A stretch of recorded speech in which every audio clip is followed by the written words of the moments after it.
안녕하세요. 저는 30대 후반 여자입니다. 결혼은 벌써 7년 차가 되었네요. 원래 저는 평범한 회사를 다니는 사무직으로 일하다가 저희 남편이 하는 퓨전 술집 가게가 너무 잘 돼서 처음에는 퇴근하고 조금씩 도왔습니다. 그러다가 결국 저도 퇴사를 하고 본격적으로 남편의 사업을 돕고 있었죠.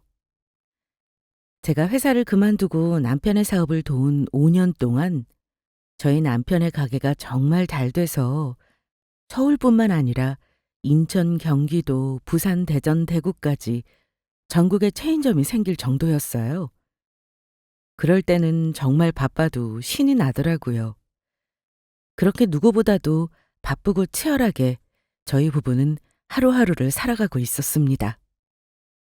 열심히 저희 부부가 믿고 투자한 만큼 또 돈이 벌리니까 재미도 있고요.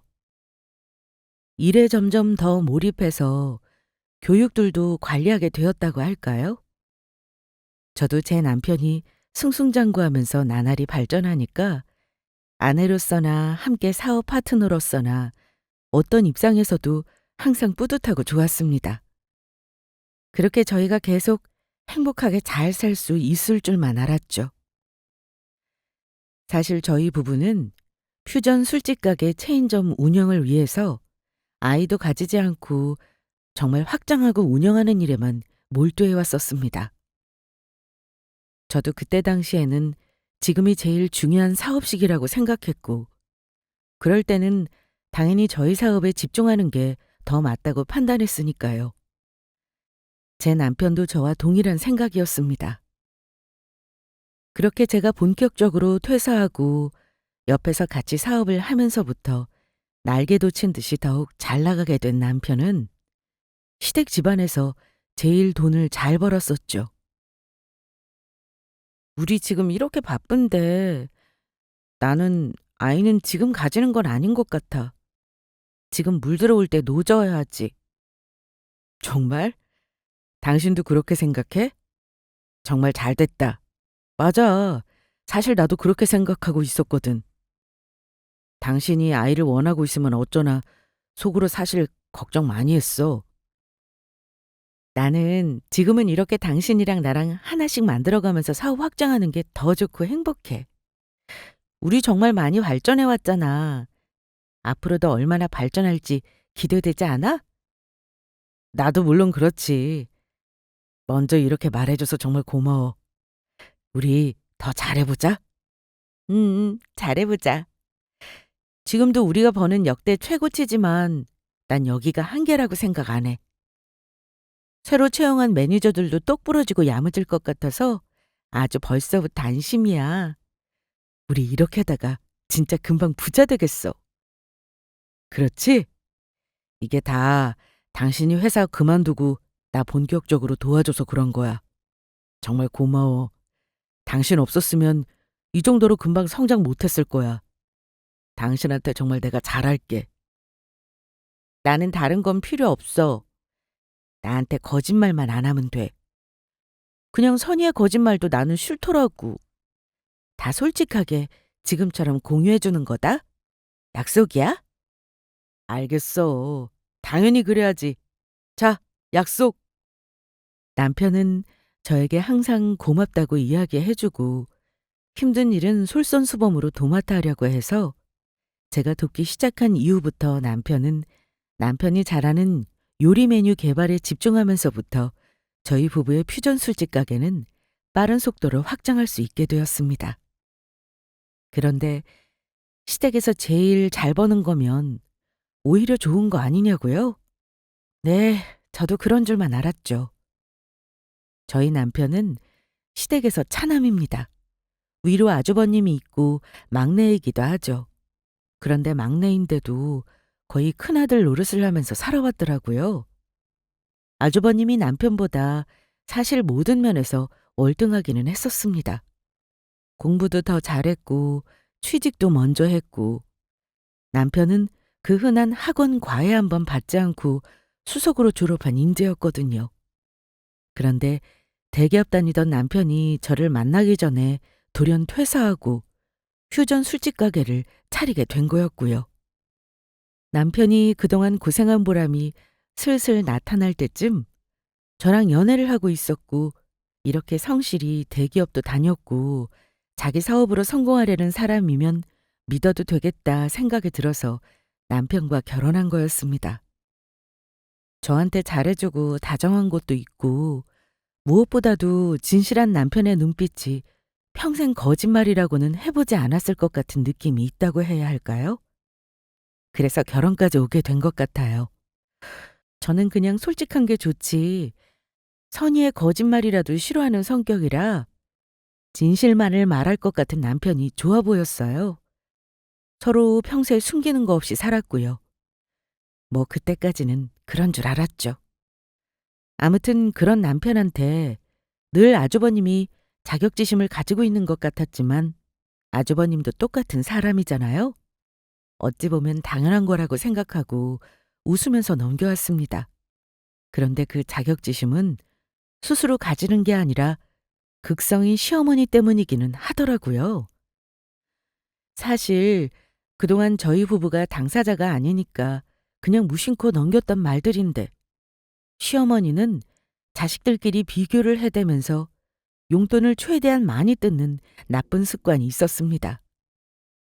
아니, 우리 큰아들은 유학을 가서 다녀오면 돈 많이 벌고 우리 인철이보다 더 용돈 많이 주겠지? 그래도 한국에 같이 사는 아들은 우리 인철이뿐인데.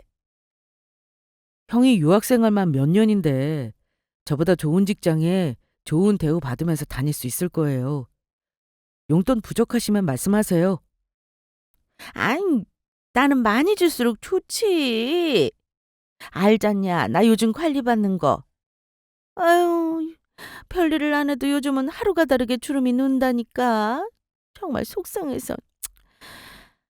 나 관리 한 번이라도 더 받게. 몇십만 원만 더 주면 좋고. 그, 그 옆집 민수네 엄마는 나보다 일주일에 관리를 한 번씩이나 더 받는다니까. 아무래도 그렇게 받는 게 나도 얼른 주름 펴지고 너희 키우느라 그동안 고생해서 생긴 주름 싹 펴지지 않겠니? 필요하시면 말씀을 하시지. 네, 드릴게요. 50만 원 더 드리면 되는 거죠? 용돈 부족하다 싶으면 언제든 저한테 전화 주세요. 그래. 내가 아주 요즘 너희 덕분에 살 것 같구나. 이제야 숨통이 트이는 느낌이랄까? 요즘 동네 사람들이 엄청나게 부러워하잖니. 그동안 큰아들 유학 뒷바라지하느라 고생하는 거 안타까웠는데 인철이가 잘 나가서 용돈도 이렇게 팍팍 주니까 다들 부러워서 죽을라고 그러지 뭐. 엄마가 좋으면 저도 좋아요. 그럼 저희 이제 다음날 재료랑 이것저것 준비해야 돼서 먼저 들어가 볼게요. 네, 어머님. 저희 먼저 들어가 보겠습니다. 그래, 조심해서 들어가고 용돈은 언제든 필요할 때 전화하마. 우리 아들. 그 대신 내가 전화하면 꼭 그때마다 바로바로 줘야 해. 지금 말로만 이러면 안 되고. 아이, 당연하죠, 엄마. 저희 가볼게요. 나오지 마시고 푹 쉬세요. 그동안 저와 남편은 함께 운영하던 퓨전 술집 가게들이 잘 되면서 계속 잘 벌고 잘 나가는 상태였고 시어머니께서 요구하시는 그 정도 용돈이야 그 당시에는 부담 없이 드릴 수 있어서 잘 신경을 쓰지 않았고요. 하지만 화무 11홍이라는 말이 있듯이 사람이 계속 잘 나가는 건 정말 어려운 일이더라고요. 예상치 못한 일이 터지고 말았습니다. 바로 그 지독한 전염병. 자영업자들을 모두 빚더미에 앉게 만들고 폐업하게 한 그 전염병 시국에 그렇게 승승장구하던 저희 부부의 퓨전 술집 사업은 그로 인해 직격탄을 맞으면서 점차 빚더미에 앉게 되기 시작했습니다. 전염병 시국으로 정부에서 발표한 영업 제한이 걸리면서 사람들은 전보다 늦게까지 술을 마시지 못하게 되었고요. 원래는 새벽까지 영업을 하던 저희 부부의 퓨전 술집은 매출이 뚝 떨어지는 바람에 버는 돈보다 나가는 돈이 훨씬 많은 상황이 되게 되었습니다. 당연히 다른 자영업자들, 특히 늦게까지 영업했던 술집들이 타격이 제일 컸다고 생각해요. 저희 부부는 무리하게 사업을 확장해서 전국에 체인점들을 냈었잖아요. 말 그대로 물 들어올 때 노저으려고요. 그런데 상황이 완전히 역전되고 나니까 그것들은 전부 빚과 부담이 되어 저희 부부를 숨막힐 정도로 짓누르고 있더라고요. 그런데 이 와중에도 시어머니는 계속 전처럼 용돈을 달라고 하시는 등 정말 뻔뻔하고 남편을 무슨 돈 주는 기계 정도로 생각하시더라고요. 용돈을 많이 줄 때나 우리 아들 하셨던 거였고요. 아니, 용돈이 왜 이렇게 안 들어오냐? 설마 너희 싹 다 망한 건 아니지? 그동안 모아놓은 돈이 있을 거 아니야. 적어도 이 엄마 용돈은 유지를 해야지. 너희는 너희 가게만 중요하냐? 아, 요즘 돈 들어갈 곳이 너무 많아서 정말 죄송해요. 금방 넣어드릴 수 있게 할게요. 어머님, 저희 상황 정말 어려운 거 아시잖아요. 요즘 전염병 시국이라 잘 나가던 자영업자도 줄줄이 폐업하고 저희도 별반 다르지 않아요. 지금 저희 생활비도 부족하고 가게는 운영할수록 적자폭만 커져서 용돈 이전처럼은 못 드려요. 이해 좀 부탁드릴게요. 네? 뭐야? 상황이 바뀐다고 이렇게 태도를 바꾸면 쓰냐? 그러니까 니네가 이렇게 적자를 면치 못하는 거다. 응? 일단 부모한테 효도를 해야지. 그게 자식된 도리고. 그런데 너희는 그 당연한 도리를 안 하겠다고 하니까 벌 받는 거 아니냐? 이 말이야. 잔말 말고 나한테 용돈 더 주지는 못하더라도 주는 만큼은 유지해라. 알겠냐? 엄마, 형한테 보내는 돈 이제 저 더는 안 돼요. 저는 충분히 형한테 할 만큼 했다고 생각해요. 네? 그리고 용돈도 최대한 드릴 수 있는 만큼 드리겠지만 저도 정말 힘든 상황인 것만 알아주세요. 저는 그 순간 남편이 아주버님 뒷바라지를 했다는 이야기를 처음 듣고 벙뜰 수밖에 없었습니다. 그동안 남편이 저에게 숨겨왔던 걸 드디어 알게 되었던 거죠. 남편이 이렇게 이야기를 하는데도 시어머니는 오로지 자기가 받던 용돈 깎아버리기만 하냐면서 으름장을 놓고 화내면서 난리만 치셨습니다. 그래서 제가 일단 어머님 저대로 두고 알아서 풀리시게 나가자며 남편을 끌고 나왔습니다. 당장 들을 말이 있으니까요. 남편이 왜 아주버님 뒷바라지를 해야 되는 걸까요? 제 귀로 들었지만 잘못 들은 거라고 믿고 싶더라고요. 당신 나한테 그동안 아주버님 유학 뒷바라지 해온 거 왜 숨겼어? 이거 사실 아니지. 그렇지. 당신이 왜 아주버님 유학 뒷바라지를 해드려? 아주버님이 알아서 하시거나 그럴 능력이 안 되면 가지를 말았어야지. 아주버님이 공부를 잘하신 것도 아니었다며. 당신한테 그동안 솔직하게 말 못해서 정말 미안해. 내가 다 설명할게. 그러자 남편이 한숨을 푹 하고 쉬면서 무겁게 입을 열더라고요. 남편의 묵은 그간의 이야기를 들어보니까 원래도 아주버님이 큰아들이고 장남이라 남편보다 편애하는 게 있었다고 해요. 그런데 장남인 아주버님이 남편에 비해서 조금씩 다 못하시니까 시어머니가 난리를 피우면서 없는 형편에도 억지로 무리해서 유아길에 오르게 한 거였더라고요.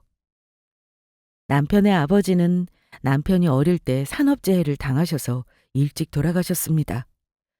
그래서 시어머니가 그렇게 악착같이 남편과 아주버님을 공부 쪽으로 가게 해서 현장에서 일하다가 사고를 당하지 않게 하려는 마음이라고 이야기를 하셨었거든요.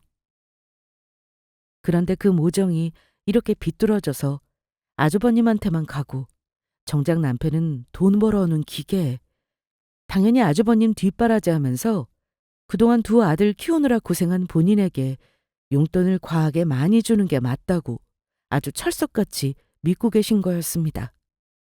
여기까지 들으니까 남편이 그동안 얼마나 홀로 외로운 싸움을 해오면서 가족들을 위해 희생하고 호구처럼 돈도 다 가져다 바쳤는지 알겠더라고요. 심지어 퇴사를 결심한 게 퓨전 술집 가게를 하고 싶어서가 아니라 자꾸만 아주버님이랑 시어머니가 자기한테 손을 벌리니까 이대로는 안 되겠어서 퇴사를 하고 안정적인 수입원이 없어지면 괜찮지 않을까 했던 게 크다고 이실직고를 하더라고요. 그런데 퇴사 후 수입이 없다고 말했는데도 퇴직금마저 달라고 하는 시어머니와 아주버님을 보며 자신이 벗어날 길이 없으니 뭐라도 시작해야겠다고 생각해서 퓨전 술집 가게를 대출받아서 차리게 된 거였다고 했습니다. 묵묵히 남편이 하고 있는 말을 듣고 있는데 정말 속상하고 안쓰럽더라고요. 그러면서 죄 없는 남편을 이렇게 빨대 꽂고 계속 빨아먹으려는 시어머니와 아주버님이 너무 미웠고 못되게 보였죠. 남편은 퓨전 술집 가게를 차리기 위해 대출했던 건 이미 저랑 만나기 전에 다 갚은 상태였고 계속 남편은 자기가 승승장구하면서 잘 나가면 가족들한테 이 정도로 베풀고 지원해 주는 건 문제가 안 될 거라고 생각했다고. 그동안 좋은 이야기가 아니라서 저한테 이야기 못했다고. 솔직하게 말 못해서 미안하다고 그러더라고요. 그렇게 허심탄회하게 이야기하는 남편을 보면서 제가 이해가 안 간다고 왜 그랬냐고 해도 남편이 시댁에 가져다 바친 돈은 다시 돌아올 구멍이 없잖아요. 그래서 이제부터는 우리 넷이를 챙겨야 한다고 이야기하면서 넘어가 주었습니다. 당신도 알겠지만 사실 지금까지 당신이 이렇게 시댁에 다 가져다 바친 거 날 속이고 이야기 안 한 거 괘씸하지만 지금 따진다고 해서 그 돈 다시 우리한테 오는 것도 아니고 어머님께서 아무리 뭐라고 하셔도 이제는 안 된다고 말씀드리겠다고 약속만 하면 나도 더 이상 묻지 않을게. 정말? 너무 고마워. 사실 이걸 이야기하지 못한 게 당신이 날 너무 안 좋게 생각할까 봐 두려운 것도 있었거든. 이해해줘서 너무 고마워. 내가 우리 집도 입에 풀칠하기 힘든 상황인데 엄마한테 더는 드릴 수 없다고 단호하게 이야기할게. 그럼 당연히 그래야지. 약속한 거다. 이제 진짜 약속 어기지 마. 내가 지켜본다.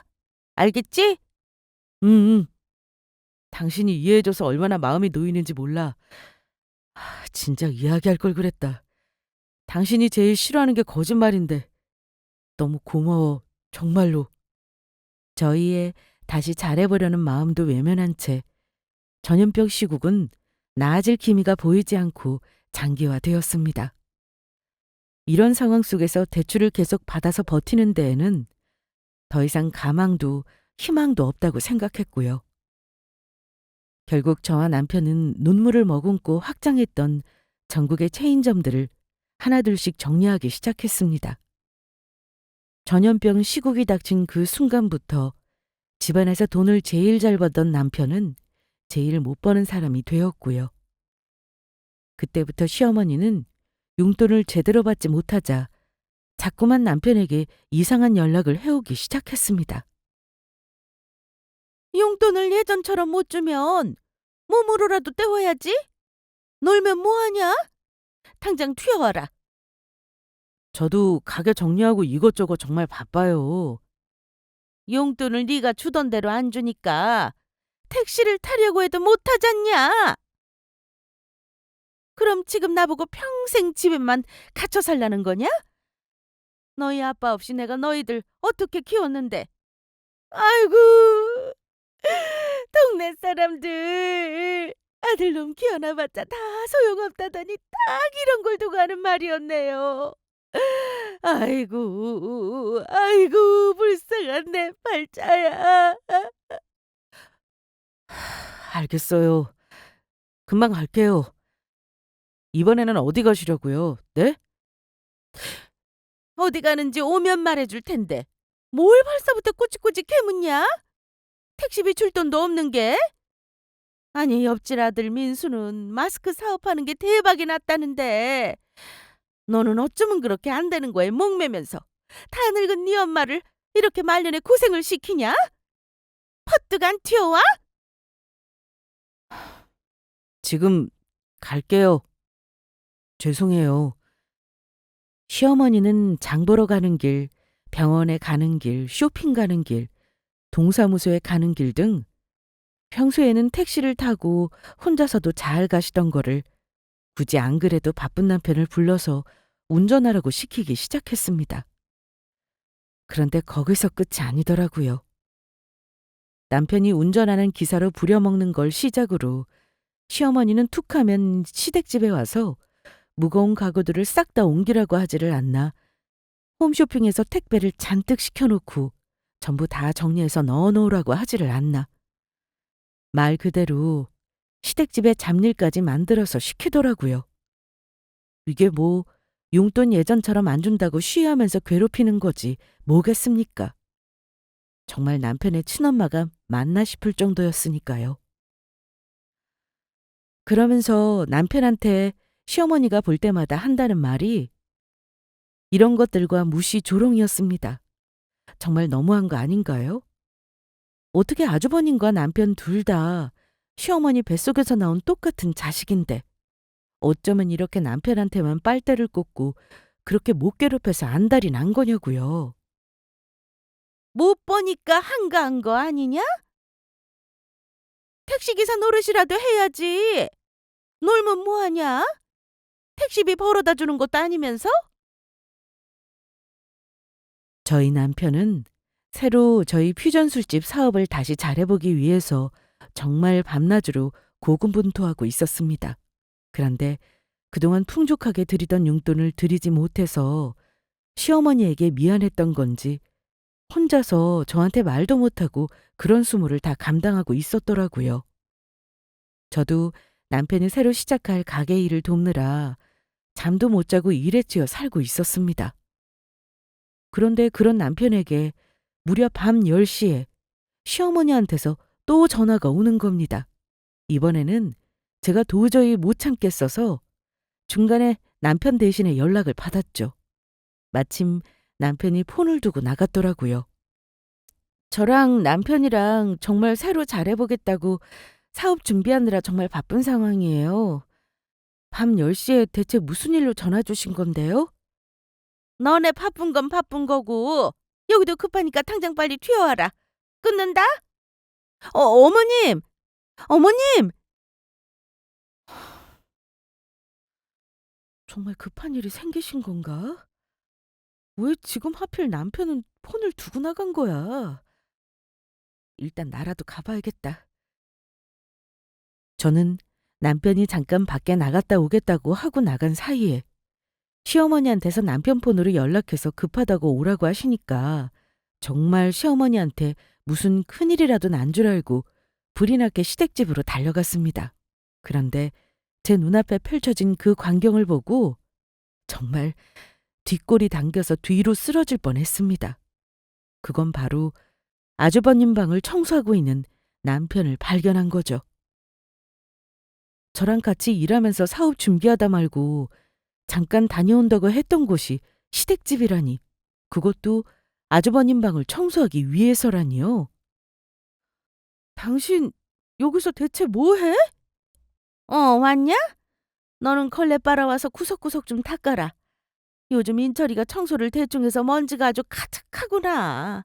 보이지 먼지? 빨리 걸레 가져와. 당신이 여기는 어떻게...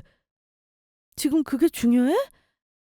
당신 잠깐 나간다고 하고 여기 와서 어머님이 시키는 대로 아주버님 방 청소나 하고 있던 게 중요하지? 나랑 약속했었잖아. 단호하게 거절하기로. 그런데 이게 뭐야? 미안해. 그동안 드리던 대로 못 드리니까 이런 거라도 하라고 하는 엄마 말 듣고 안 할 수가 없더라. 내가 몸이 두 개였으면 좋겠더라고. 당신한테 이런 모습 보여서 걱정시켜서 미안해. 너네 둘 청소 안 하고 뭐 하냐? 내일 우리 큰아들 오는 날인데 당연히 윤이 반짝반짝 나게 날 만큼 청소해놔야지. 아주버님은 유학 생활을 오래 했는데 전염병 시국으로 버티다가 결국 한국으로 돌아오는 걸로 결정이 된 상태였더라고요. 아주버님은 아직 결혼도 못한 노총각이었고 직장도 없었습니다. 그런 아주버님이 뭐가 예쁘다고, 뭐가 그렇게 잘났다고 이렇게 남편을 데려다가 밤 10시에 방 청소를 시키는 걸까요? 저는 정말 이해가 되지 않더라고요. 정말 열불이 나고 속이 타들어가는 기분이었습니다. 시어머니는 아주버님이 그동안 유학생을 하느라 같이 못 살았는데 아주버님이 한국 와서 얼른 결혼하고 또 몇 년간은 자기랑 같이 살아야 되지 않겠냐고 하면서 아주버님이 결혼하면 시부모님이랑 같이 살 거니까 미리미리 아주버님 방 청소를 남편한테 시키는 것이라는 말도 안 되는 궤변을 늘어놓으시더라고요. 정말 어처구니가 없어서 저는 시어머니한테 아주버님이 오시든 말든 저희는 지금 죽느냐 사느냐 생사의 고비에 있으니까 이딴 청소는 정하고 싶으시면 어머님이 직접 하시라고 하고 남편을 끌고 시댁집에서 빠져나왔습니다. 당신, 나 몰래 왜 자꾸 어머님이 무리한 요구하시는 거 숨겨? 왜 그리고 그걸 나 몰래 다 해주고 있어? 나한테 거짓말 이제 안 하겠다며. 같이 문제를 해결해도 모자를 판에 지금 뭐 하자는 거야? 아니, 나는 금방 하고 당신한테 돌아가려고 했는데 정말 미안해. 결국 이렇게 되었네. 당신이 이렇게 알면 속상해할 거 아니까. 나도 드리던 용돈이 있는데 그걸 못 드리니까 엄마가 더 저러시는 거 이해가 돼서. 나도 다는 아니더라도 할 수 있는 건 해드리게 된 거였어. 정말 미안해. 아니, 미안하다는 사람한테 제가 또 무슨 말을 하겠어요. 본인이 이미 잘못한 걸 알고 있기도 하고 제 눈치 보느라 미안해서 계속 말을 못하고 있었다는데 이 착해 빠진 불쌍한 남편을 더 뭐라고 나무랄 수가 없겠더라고요. 그래서 이제 아주버님이 유학 갔다가 다음날 돌아오니까 이제 집안에 당신만 아들 아니라고 아주버님이 얼른 취직해서 효도하게 놔두고 이제는 제발 우리 둘만 생각하자고 남편에게 다시 한번 이야기를 했습니다. 남편도 그제야 웃으면서 알겠다고 이번에는 정말 당신 실망시키지 않겠다고 하면서 바보 같은 웃음을 짓길래 이번에는 정말 괜찮겠지 하면서 한 번 더 남편의 거짓말이 들통났음에도 넘어가게 되었어요. 한편 시어머니는 자기 큰아들이랑 살면서 아주버님이 결혼을 한다면 며느리까지 데리고 살 생각으로 벌써부터 들떠서 엄청 뿌듯해했습니다. 아주버님이 한국으로 돌아오고 나서는 어쨌든 남편도 시어머니가 부르는 거에 다 형 시키라고 하고 제 앞에서 당당히 통화하고 그런 모습을 보여주더라고요. 그래서 마음이 좀 놓였습니다. 그런데 오랜 유학 생활을 하면서 혼자 지내는 거에 익숙했던 아주버님이 시어머니와 한 1년 정도 같이 살더니 대뜸 시어머니에게 나가달라고 하면서부터 문제는 시작이 되었어요. 아니, 내가 나이도 있고 또 엄마랑 이 나이 먹고도 같이 사니까 결혼하기도 어렵고 스트레스 받는다니까? 엄마는 엄마 아들이 스트레스 받아서 머리 다 빠지고 대머리 되었으면 좋겠어? 사실은 그런데 아주버님이 이렇게 말할 자격이 안 되는 상태였습니다. 아주버님은 유학을 다녀와서 1년 동안 한국에 살면서 이렇다 할 만한 직장이 없었거든요. 당연히 아주버님이 모아둔 돈으로는 결혼해도 신혼집을 못 구하는 상황이었고요. 그래서 시어머니가 시댁집에 들어와서 같이 살라고 했을 때 아주버님 입장에서는 흔쾌히 승낙을 했던 거였고요. 그런데 개인 생활을 계속 해왔다 보니 시어머니랑 같이 사는 게 아주버님은 불편했는지 자기 엄마한테 자기 불편하니까 이 집에서 나가달라고 한 거였습니다. 불효자는 바로 아주버님 같은 사람을 두고 하는 말이 아닐까 싶네요. 하지만 시어머니는 아주버님한테 집을 구해서 나가 살라고 할 수가 없는 게 아주버님이 아직도 변변한 직업이 없으니까 애초에 집을 구해와서 분가하라고 할 수가 없는 것이었습니다. 그렇게 졸지에 시어머니는 본가를 뺏기게 생기게 된 거죠. 심지어 더 어이가 없었던 거는 본가에 이미 아주버님 유학비로 대출이 많이 있었더라고요. 그동안은 저희 남편이 주는 용돈과 저 몰래 남편이 계속해서 시댁에 지원해왔던 생활비로 대출이랑 원금까지 다 갖고 있었던 상황이었습니다. 그런데 전염병 시국으로 인해 남편 상황이 안 좋아지자 시어머니가 그렇게 난리를 치면서 남편을 괴롭혔던 것이었죠.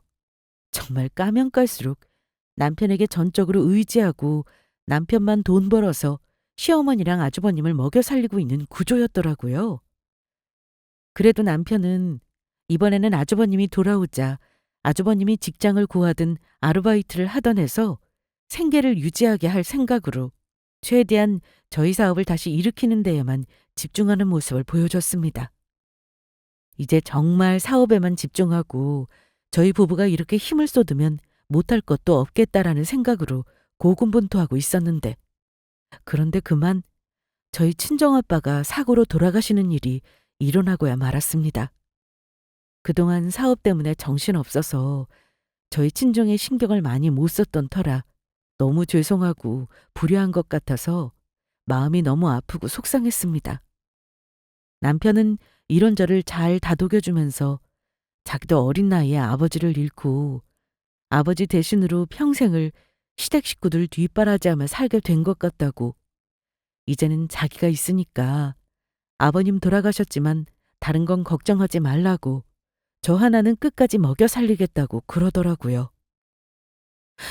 우리 엄마 불쌍해서 어떻게 해. 아빠 이렇게 가시면 홀로 남은 우리 엄마를 내가 그동안 신경도 많이 못 써드렸는데, 아주버님 욕할 게 아니라 내가 내가 불원이었던 것 같아. 아니야. 진이야, 넌 지금까지 장모님 장인 어른한테 누구보다도 좋은 딸, 귀중한 딸, 자랑스러운 딸이었어. 나 도와준 덕분에 사업도 많이 성공했었고, 누구보다도 장모님 장인어른께서 기뻐해 주셨었잖아. 나도 옆에서 더 장인어른 장모님이랑 같이 시간을 보냈어야 하는데 그게 안쓰럽다. 우리가 장모님 잘 챙겨드리자. 응? 그렇게 말해줘서 고마워. 그럴게. 그렇게 할게. 그렇게 남편의 위로와 배려 속에서 무사히 저희 친정아빠 장례식이 끝이 났습니다. 친정아빠가 돌아가시고 남기신 그 보험금으로 저희 친정엄마가 조금 허름하지만 위치 좋은 곳으로 이사를 감행하셨어요. 그런데 친정아빠가 혼자 남겨진 친정엄마에게 조금이라도 도움이 되고 싶으셨던 건지 이사를 하자마자 친정엄마가 이사한 곳이 재개발 계획 발표가 나게 되었습니다. 그래서 재개발 들어가면서 새 아파트들이 완공이 되면 새 집이 된 친정집에 저희 친정엄마가 살게 될 예정이었고요. 집안에 경사가 일어나게 된 것이었죠. 그런데 친정아빠가 돌아가시고 원래는 저희 친정에 관심도 없던 시어머니가 갑자기 혼자 계시는 저희 친정엄마가 걱정된다면서 자기는 괜찮으니까 너희 부부가 모시고 살라고 하시더라고요. 사돈어른 돌아가시고 얼마나 척척하고 힘드시겠니. 너희들 괜히 나는 신경 쓰지 말고 니들이 사돈 모시고 살거라. 아유, 그래야 내 마음이 편할 것 같아서 그래. 또 내가 먼저 이렇게 이야기해주면 어려울 것도 없고. 너무 어렵게 생각하지 말고 모시고 살아라. 응? 어머님 말씀은 감사하지만 갑자기 저희가 저희 친정엄마랑 같이 사는 건 또 다른 차원의 문제라고 생각해요. 그래서 저희 친정 합가는 하지 않을 생각입니다. 그래도 이렇게 먼저 생각해 주셔서 감사해요. 그러면서 평소에 안 하던 착한 척을 엄청 하시는 겁니다. 시어머니 본인도 남편 일찍부터 잃어봐서 다 안다고 그러시는데 저도 거기서 시어머니가 진심이 아닐 거라고 의심하기가 싫더라고요. 그래서 일단은 말씀은 감사하지만 거절하겠다고 말씀을 드렸죠. 제가 시어머니의 배려를 거절하자 갑자기 저희 남편이 자기는 괜찮으니까 저희가 장모님을 아예 모시고 사는 거 어떠냐고 옆에서 부추기더라고요. 그래서 더 혹하기는 했죠. 저는 이때까지만 해도 남편이 좋은 마음으로 저와 저희 친정엄마를 생각해서 그런 건 줄 알았으니까요. 솔직히 시어머니는 의심은 해도 남편을 의심할 생각은 그때까지 못했던 것 같습니다. 워낙 착한 사람이고 저한테만은 끔찍한 사람이라 당연히 저희 친정엄마를 진정으로 생각해서 그렇게 이야기하는 줄만 알았죠. 사실은 그리고 저도 저희 남편이랑 상황이 워낙 힘들어서 오른 집값에 전셋집을 다시 구하려면 턱없이 모자른 상황이기는 했습니다. 집주인이 안 그래도 전염병 시국으로 다들 힘든 상황인데도 불구하고 전셋값을 올리는 바람에 유지하려면 저희 친정엄마가 사는 친정집을 담보로 대출을 감행해야 하는 상황이었습니다. 남편네 시댁은 이미 아주버님한테 다 대출이고 뭐고 퍼줘서 없었으니까요. 우리 전세 대출한 거 그 돈 조금만 더 아껴서 그냥 우리 장모님이랑 같이 살자. 응? 나는 정말 괜찮아. 장모님만 불편해하지 않으시면. 그러니까 당신이 잘 좀 말씀드려 봐주라. 응? 하긴 우리 코가 석자기는 하지. 그렇다고 우리 엄마 집 담보로 또 대출을 해달라고 하기도 그렇고 아예 합치면 이런 걱정도 안 해도 되고. 알겠어. 내가 한번 우리 엄마한테 말씀드려 볼게. 고마워. 장모님께서도 분명히 좋아하실 거야. 당신이랑 나랑 같이 산다고 하면 싫어하실 이유가 없잖아. 남편의 예상대로 저희 친정엄마도 남편이 결혼 전부터 워낙 싹싹하게 잘해줘서 흔쾌히 같이 사는 걸 허락하고 좋다고 하셨습니다. 그래서 친정엄마랑 저랑 남편이랑 이렇게 세 식구가 같이 살 계획을 세우고 있었습니다. 남편도 예나 그때나 변함없이 저희 친정엄마한테 잘했고 불편한 거 없이 잘 지낼 것 같았어요. 그런데 저희 친정엄마는 저희랑 같이 살려고 하시다가 갑자기 아직도 저희 부부가 애가 없는 상황이니까 자기가 나가서 편히 혼자 지내고 싶다고 하시는 겁니다. 내가 곰곰이 생각을 해봤는데 우리 딸이 아이를 낳으면 뭐 그때 내가 다시 와서 손주 돌봐주고 할 테니까 우리 그때까지는 좀 떨어져서 지내자. 전셋집 값이 올라서 걱정하는 거면 그건 우리 집 끼고 대출 받아라. 친정엄마께서 저랑 남편을 배려해서 친정집으로 대출도 받고 친정엄마가 자기는 작은 월세방에서 일단 살겠다고 하시더라고요. 저는 저와 남편을 이렇게 배려해 주시는 친정엄마가 너무 고마웠고 또 미안했습니다. 그래서 우물쭈물하는 제 옆에서 남편은 절대 안 된다고, 같이 사셔야 한다고, 월세도 다 돈이라고. 저희는 장모님이랑 같이 사는 게 좋다고 그러기 시작하더라고요. 평소에는 그냥 고분고분 넘어갈 남편이 이렇게 호들갑을 떨면서 친정엄마랑 같이 살고 싶어 하다니요. 물론 남편한테도 고맙긴 했지만 한편으로는 왜 이렇게까지 같이 살려고 하는지 의문이기는 했습니다. 결국 남편의 불같은 성화와 친정엄마와 함께 살고자 하는 것에 대한 열렬한 표현으로 저희 엄마도 못 이기는 척 저희와 같이 살겠다고 해주시더라고요. 그래서 친정엄마가 저희 집으로 이사를 올 일만 남겨두고 있었습니다. 아니, 그런데 알고 보니까 저희 친정엄마의 친정집을 아주버님 신혼집으로 주려는 속셈이었더라고요. 정말 그 사실을 알고 얼마나 배신감이 들던지요. 아직도 배신감에 치를 떨고 있습니다. 심지어 제 남편도 알고 있었으면서 시어머니랑 한통속이었더라고요. 여태까지 전염병 시국 동안에도 상황이 어려워졌는데도 계속해서 시어머니랑 아주버님한테 시달리던 남편이 결국에는 자기도 살아야겠다며 저랑은 한마디 상의도 없이 저희 친정엄마의 집을 노린 것이었습니다. 재개발이 돼서 새롭게 완공되면 가격이 오른 새 아파트가 생기는 거잖아요. 그걸 아직 결혼할 사람도 없고 직업도 없는 노총각 아주버님 주려고 하다니 정말 미친 거 아닌가요? 아주버님이 능력은 없는데 시어머니랑 같이 살아서 결혼할 여자가 없다고 막 그러면서 본인이 독립해서 분가할 능력은 안 되니까 가장 손쉽게 자기 엄마인 시어머니를 내쫓으려 했더라고요. 시어머니는 남편한테는 그렇게 모질게 굴더니 아주버님한테는 한없이 퍼주기만 하려고 해서 결국 시어머니가 갈 곳이 없어지니까 저희 친정엄마 집을 노리는 상황까지 온 거였습니다. 저희 친정엄마를 저희 집에서 살게 하고 친정엄마가 친정집에서 나가게 한 후 남편과 짜고 시어머니랑 아주버님이 바로 들어온 것이었어요. 심지어 어차피 시댁집 대출금도 못 갚고 지금 아주버님 남편 다 소득 없어서 경매로 넘어갈 상황이었거든요.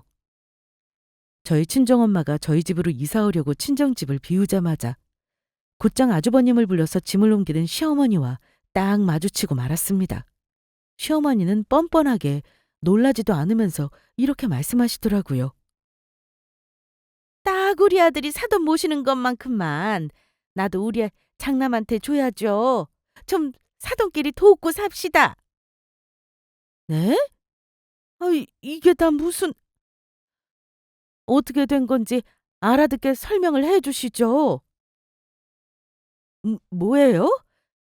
당신 이게 다 무슨 일이야? 대체 이 짐들은 뭐고? 아주버님이랑 어머님은 우리 엄마 친정집에 왜 온 건데? 왜? 제가 남편에게 이게 다 뭐냐고 묻자 남편은 그제야 입을 열어 말도 안 되는 변명을 늘어놓기 시작했습니다. 어, 나도 장모님 모시고 살 거니까 앞으로 이제 우리 형도 장가도 가야지. 여기가 이제 우리 형 신혼집이 곧 될 거니까 일단은 내 마음대로 모셔오게 되었어. 엄마랑 형도 미리 보면 좋잖아. 제가 그 말을 어이없어서 벙 쪄 있고 아무 말도 안 하자 남편은 저한테 머쓱했는지 이런 말도 덧붙이더라고요. 자기가 좀 이해해달라는 말을 참 예쁘게도 말합니다. 물론 절대 이해가 되지 않았지만요. 그리고 당신 우리 엄마랑 그래도 잘 지냈으면서 가족이 이렇게 어려울 때 우리 형한테 장모님 집 좀 빌려주는 건 어려워하는 거야? 그럼 그동안 우리 가족을 가족으로 생각한다고 했던 게 다 가식이었냐니까? 뭘 잘했다고 몰아세우기까지 하더라고요. 정말 그 순간 제가 알던 남편은 온데간데 없었습니다. 제가 어디 계속 짓거려봐라 하는 심정으로 가만히 있자 남편은 오히려 더 날뛰면서 도둑이 제발 저리는 것처럼 고래고래 이렇게 소리를 질렀습니다. 그게 아니면 반대할 이유가 없잖아. 어? 만약 당신이 이 상황에서 우리 형한테 장모님 집을 신혼집으로 주는 걸 반대하면 그건 우리 부모님한테 불효인 거야. 맞잖아. 어? 내가 계속 이렇게 불효하면서 살았으면 좋겠어? 그렇게 막무가내로 억지를 부리는 남편을 보니까 제가 그동안 함께 퓨전 술집 운영하며 열심히 살아왔던 저의 그 소중했던 남편이 이제는 세상에 더 이상 존재하지 않는 기분이었습니다. 아무리 시댁 상황이 아주버님 때문에 시어머니가 당장 갈 곳이 없다고 해도 아직 아주버님이 결혼을 앞두고 있는 것도 아니고 어떻게 저한테 한마디 상의도 없이 그냥 바로 뻔뻔하게 저희 친정 엄마 집을 아주버님 신혼집으로 주려고 한 걸까요? 도대체 어디서부터 어떻게 꼬이고 잘못돼서 이런 사단이 난 걸까요? 이런 속셈을 가지고 시어머니랑 아주버님을 모셔온 남편을 보자 말 그대로 그동안 쌓아왔던 남편에 대한 정이 완전히 뚝 떨어지고 말았습니다. 그리고 시어머니와 아주버님의 저희 친정엄마 집을 날름 먹으려는 그 검은 속내를 알게 된 이상 복수를 시작하게 되었죠. 눈에는 눈, 이에는 이. 저는 그렇게 살려고요. 당신 정말 이럴 수가 있어? 우리가 7년이나 우리가 싸워온 결과 이런 거였다고? 당신 반드시 오늘 일 후회하게 해주겠어. 각오해. 아, 아니 이미 우리 형이 신혼집으로 쓰려고 짐 들고 들어온 거를 그럼 어쩌겠어. 안 그래? 내가 아까는 조금 흥분해서 말을 막 했는데 진심은 아니야. 내가 정말로 장모님을 잘 모시고 살 테니까 막무가내 갔겠지만 상황이 그래. 그러니까 우리 형 장가 좀 가게 이해해 주라. 부탁이야. 어? 아직도 저에게 무조건적인 이해만 바라는 남편에게 단호하게 말했습니다.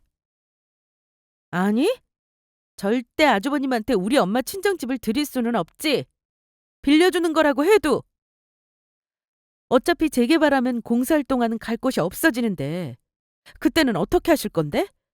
정말 계획은 있는 거야? 어?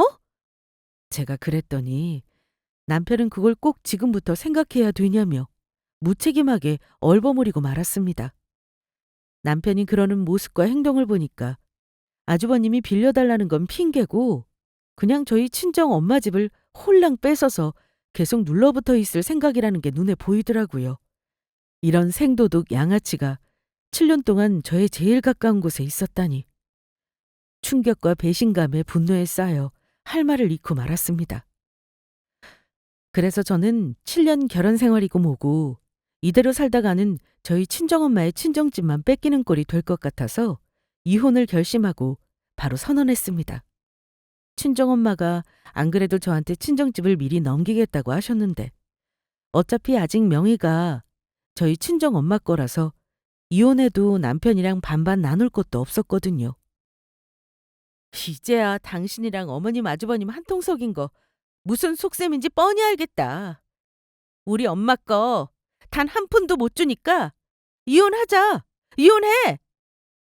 남편은 그때까지만 해도 전혀 현실 감각이 없었는지 대답도 안 하더라고요. 그래서 저는 친정엄마한테 바로 전화를 걸었습니다. 그날 밤 친정엄마가 현관 앞에 등장하자 놀란 아주버님과 시모 남편이 어역해 질려서 싹싹 빌기 시작했죠. 제가 이혼을 결심했으니 부동산 직원이랑 친정엄마랑 함께 와서 시어머니랑 아주버님을 내쫓으려고 했거든요. 친정집은 부동산에 내놓고 그냥 현금화할 계획으로 바꿨습니다. 어차피 재개발 확정이라 이미 집값은 올랐으니까요. 그렇게 아주버님한테 당장 우리 엄마 집에서 나가라고 소리치고 벌벌 떨고 있는 남편에게 당당히 다시 한번 이혼 선언을 해줬습니다. 그리고 친정엄마가 가진 돈으로 시댁집을 바로 경매로 사버려서 포크레인으로 부셔버렸죠. 건물은 다시 새로 지을 예정입니다. 남편은 지금 이제 자기랑 시어머니 아주버님이 정말 갈 곳이 없다고 이렇게 불효할 거냐고 제발 이러지 말라고 사정하는데 저랑 상관없는 일이라고 꺼지라고 매몰차게 차버렸습니다. 남편과 아주버님 시어머니에게 한 방 먹이고 사이다 이혼에 성공한 지금 누구보다 홀가분하고 행복합니다. 지금은 저희 친정엄마랑 더 좋은 집을 구해서 잘 살고 있어요. 사연 들어주셔서 감사합니다.